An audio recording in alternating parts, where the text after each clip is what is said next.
ইমরান এক বিশাল চ্যালেঞ্জের মুখে দাঁড়িয়েছিল।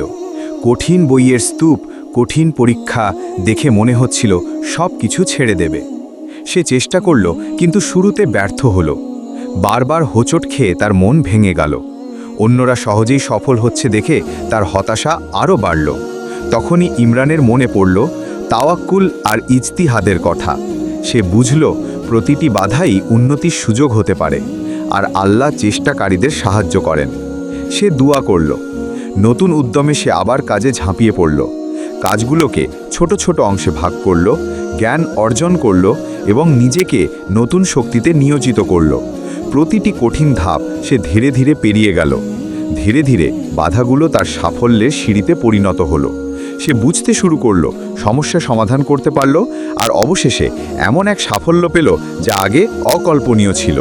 তার মুখে ছিল আনন্দ আর কৃতজ্ঞতার হাসি।